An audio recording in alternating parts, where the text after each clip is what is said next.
gonna climb a tree. Watch out. Ah! Hi there. Welcome to the Forbidden Limb podcast. My name is Richard New. I'm your host, and I'm here, as always, with Jeremy Commander and Brian Hink.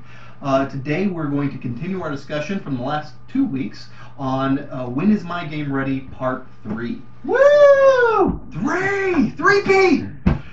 Jumping right in then. Would you say that even the larger publishers look for a smaller game? Is that trendy right now? At Gen Con this year, I shouldn't mention them because I don't think it's fair, but two large publishers were specifically looking for 60-card games because they want to expand their line in that area. They had decided, we're going to do a line of like 54 to 60-card games in these boxes. Dice Hate Me's done what they call the Rabbits line. They're looking to do the same thing. We're going to do a series of games like this. Another one is Osmodee.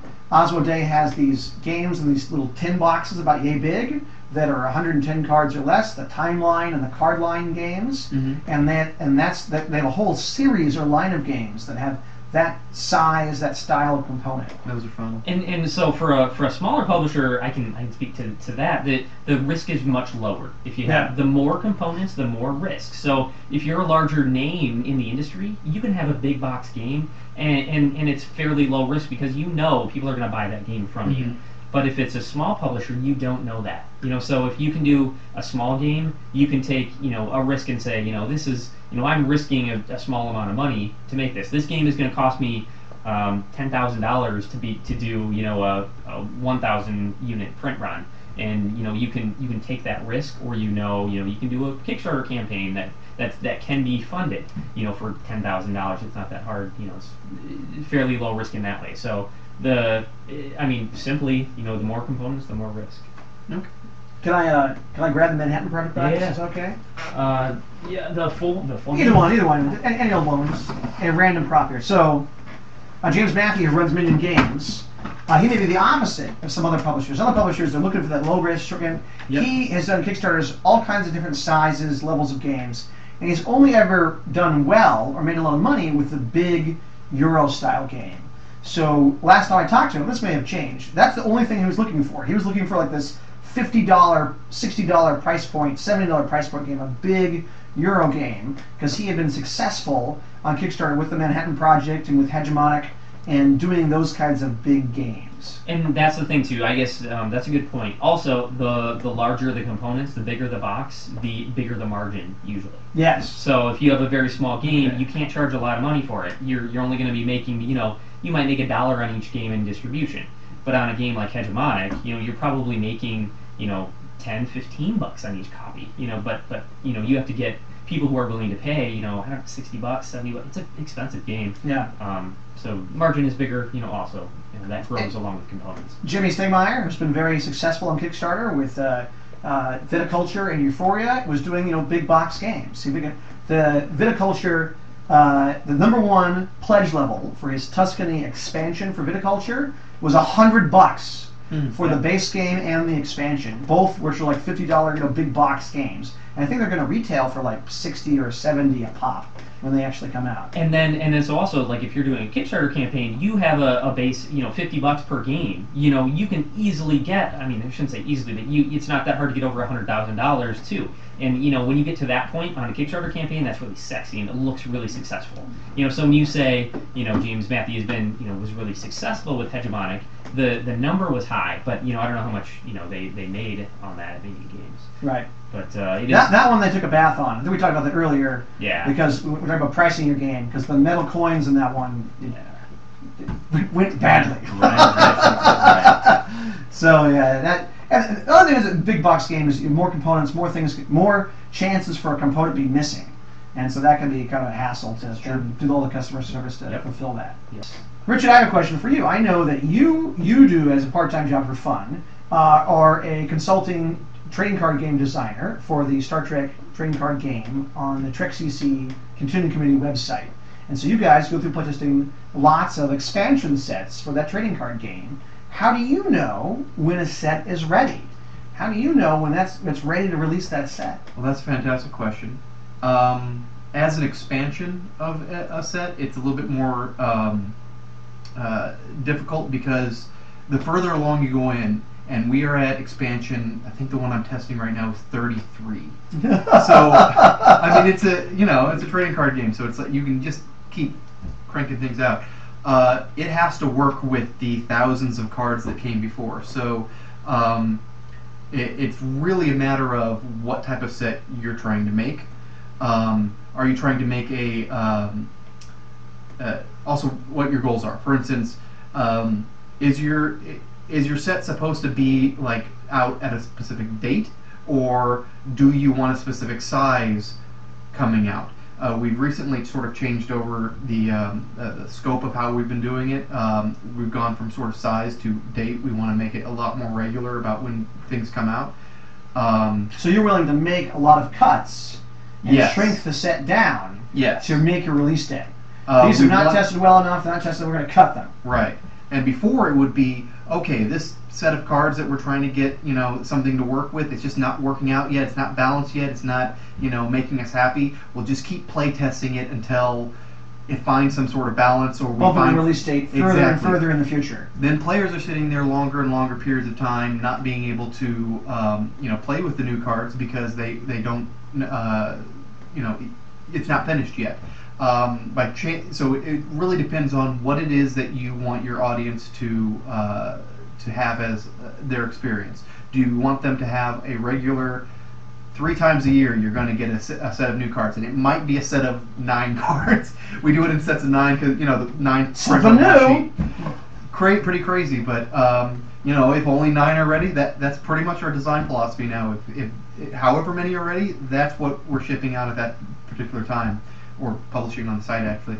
But if we need to cut an idea and send it to a later set, the other people that are making the next set will try and fold it in, and maybe they have an even bigger set next time. And I think we see this with video games. A lot of indie developers, they'll publish a game on like Steam, Greenlight, or something like that, and they say this game's not finished yet, but it's playable. We got to the point where it's playable, and we're going to add the other stuff in later that's not done yet.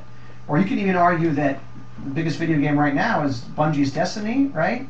And they're just about to release their first DLC, which has more story and plot for the game, which they didn't quite get done in time to meet their release date. And so now they're kind of adding on to that later. And so we see that in video games too. Okay, we're going to release what we've got at a release date, and then we'll build on that. That's harder to do in board games. So you could do that through like a print and play. Right. I release a print and play that's functional, and then I build on top of that. And that's the way we release ours. So I can imagine people playing that game could feel a little bit cheated, saying, "Well, you're making me pay for the second half of the thing in the first place." So if you have, if it's a print and play type thing, like what we do for Trek, the players shouldn't really be concerned too much because, well, I'm getting free cards anyway. It doesn't matter, how much. It's at a regular pace. But the video game guys are struggling with that. They're like, how much do I charge for this? Right. And how much do I charge for the final product? Yeah. Yeah, I see so many video games that are just, well, we're going to push back for another couple of months, but then we'll have it in June. Oh, you know what? We're going to do it in November now, so... Pixar has a saying that Pixar movies are never finished, just released. Right. And so they are tweaking that to the last possible minute. Same is true for South Park. South Park, when they release cartoons, they're tweaking them until you're like, oh, we have to upload the digital file to Common in the next 30 minutes. Okay, we're done. Send it up there. And that's what they do. And they're making changes up to the last moment. And I think even if your board game is ready, it's doing well in remote blind playtesting. People are asking to play it. It did well in a Protoscale or Unpub event where you exposed it to other designers or a wide variety of people. Doesn't mean that you don't make any changes. You can still be tweaking it and changing it and trying to improve it. And yeah, so I mean, playtesting you could kind of say is never done either, and Right. designing is never done. You can always make changes, and I think about that all the time too. When a game is ready to go, like, well, I mean, we could explore this that came up, in a playtest, and like an idea for expanding this area of the game or changing these rules. You can always do it, but.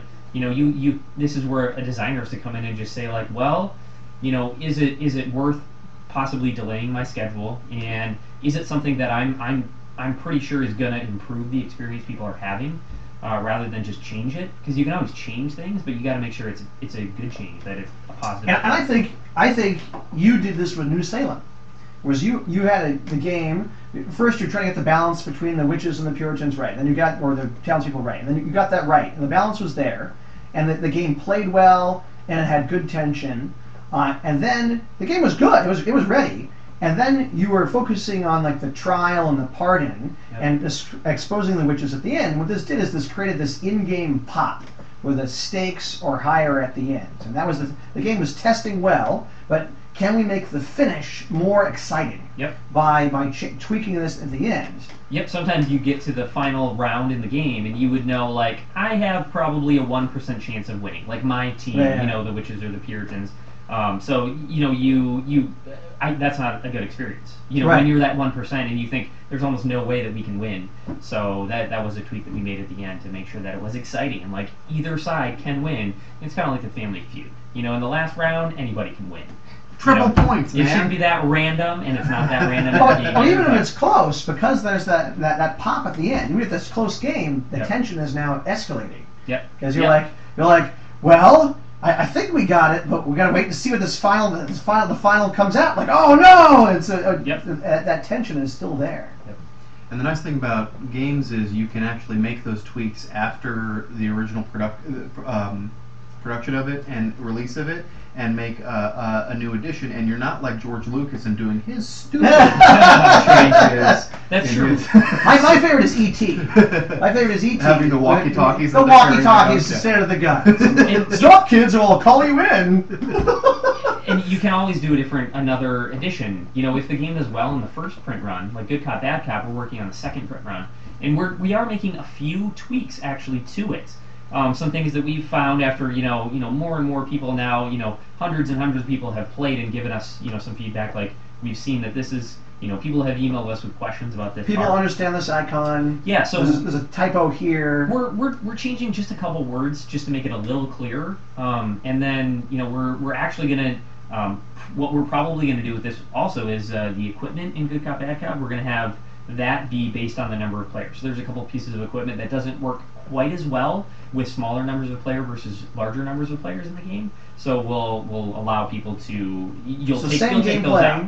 Exactly. Same mechanics, just made it a little less random. Yeah. Well, not random. It's just a better experience. Like a rule change. It's just we've found a couple ways to make the game even better. I see the Resistance on your shelf that did that. Among the Stars that did that. Yep. I see several games here that did that. They made kind of tweaks after. Yeah. Pandemic did a whole redesign. Yep. So, Scotland Yard. And sometimes people don't like the redesign. I have the original Scotland Yard because I like that better. I mean, it's something that you don't want to say, okay, don't worry about it. Just put it out how it is, not done. These are things where, you think it's done, but you do sometimes run into these things that, like, you find a way to make it better, or something could be clearer, and, you didn't catch it early on. It's just something that happens, but it's not something you shouldn't, obviously, you shouldn't just put it out there, not done, because I played many games. The game may be done, but it could still be better. So I'm going to say, like Viticulture. I own Viticulture. Viticulture is a great game. I really enjoyed that game. I like that game a lot. Mm-hmm. And Jay Stegmeyer had to issue errata for, I don't know, 6 or 7 of the visitor cards, and that after the game was released. And he didn't really have to do that. And it's now up on the VGG as like a print and play file. It's printed down the sleeve over those guys. And you can play the game without doing that. But for balance, the game was better with those changes. And in the case of Euphoria, where you did also tweak some of the recruit cards after the fact, he's actually going to print those with the new game printing he's doing, and then offer those from his website for a couple of bucks, or from the VGG store if you want to get kind of like the second edition and just swap those cards out. It's a real easy way to do that. And I don't have to. I can play the game as is. It does work. It's a good game. But this may be an improved experience for me. But I have also played games where I'm looking at it, I'm playing it, and I'm like, this game isn't done. This was published and it's not done. It's not quite balanced. There's some major issues with this game that makes it hard to play, hard to understand. It's not balanced. It's not done. And I played many games like that, and that is not something you want for your brand, no matter who you are as a That's something we can do with Trek, which is, since it's individual cards, is, this stuff isn't working, cut that part out, and it doesn't hurt the entire game because... Or you guys issue errata, too. We do that. Well, you'll errata cards, and then people sleep over them with that change to improve the gameplay balance, to improve the gameplay experience. Because people are playing that game hundreds of times, and so you'll get some things that you did not think of, you could not have foreseen, Right. until someone has played the game hundreds of times, and then this nuance emerges, and you may have the ability to fix it. There's even been game design space where we'll start wedging in the middle of a process that we didn't even think there was a step between when we first started, and so it was it becomes like well, now we have to enumerate exactly what the steps are between the beginning of this process and the end, Like so that we can phases. that we can throw in little interrupts in between there and find and make little changes to the process. Timing changes. And Exactly. that's what's happened with Magic the Gathering too. Yeah. Before it was much simpler. Now you look and there are so many different phases Right. that things happen. They had to do it. I think Magic is doing that right though, because they've made the overall experience for the game better. And I think that and the set rotation they do are both very smart. I would agree with you that if a game comes out and it feels like it's not done, there was a local game company, and I knew some of the people that that worked there, and they started doing games on Kickstarter, and they're like a startup game company.